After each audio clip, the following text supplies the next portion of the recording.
Bonjour chers frères et sœurs de l'Église de Jésus, nous sommes le vendredi 28 octobre 2022 et nous allons terminer la méditation du livre des Nombres en survolant les chapitres 32 à 36. Nombre 32. La tribu de Ruben et de Gad voulait rester dans le pays de Yaézer et de Galaad pour pouvoir nourrir leurs grands troupeaux.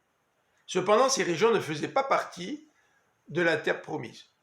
Et si ces deux tribus décidaient d'y rester, cela pouvait décourager le reste du peuple qui, à ce moment-là, n'aurait peut-être plus voulu accepter de relever le défi de la conquête du pays promis. Moïse fait donc des reproches à la tribu de Ruben et de Gad.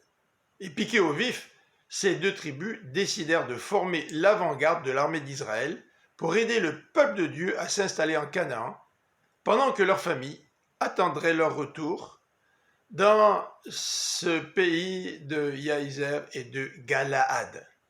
Le peuple devait rester uni, tout comme l'Église aujourd'hui, si elle veut relever le défi de la mission que le Seigneur lui a confiée.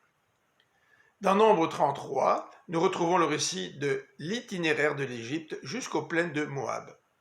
Dans Nombre 33, versets 41 à 51, Dieu donne l'instruction au peuple de détruire les idoles des habitants de Canaan, de déposséder les habitants de leur pays, de peur qu'ils deviennent une source d'influence négative pour le peuple d'Israël, qui serait alors tenté de lui aussi adorer des idoles. Il en est de même pour nous aujourd'hui. Ne soyons pas influencés par le monde, mais restons fidèles à notre Dieu. Ce passage aussi parle du partage du pays par tirage au sort.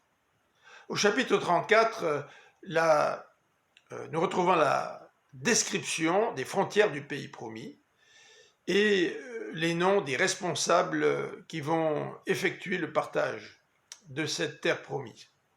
Au chapitre 35, il est question des consignes concernant les villes des Lévites, qui n'auront pas de territoire, mais leurs villes seront éparpillées dans l'ensemble du pays et comprendront notamment 6 villes refuges. Ces villes existaient pour que les meurtriers involontaires puissent s'y réfugier et ne pas périr entre les mains de l'homme chargé de punir le crime. Le meurtrier, en se réfugiant dans une de ces 6 villes, aurait donc le temps de comparaître devant la justice, qui le sauvera de la mort si le meurtre qu'il a commis est involontaire. Le chapitre 36 termine en abordant la loi sur les questions de l'héritage ou du patrimoine familial. L'héritage devra rester dans la famille.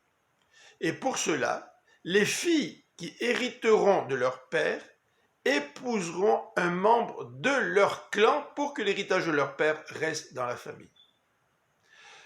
Lundi prochain, nous allons débuter la méditation de la première épître de Jean. En attendant, je vous invite à écouter la prédication à l'église de Jésus dimanche matin sur notre chaîne YouTube dès 10h. Que le Seigneur vous bénisse. Bonne fin de semaine.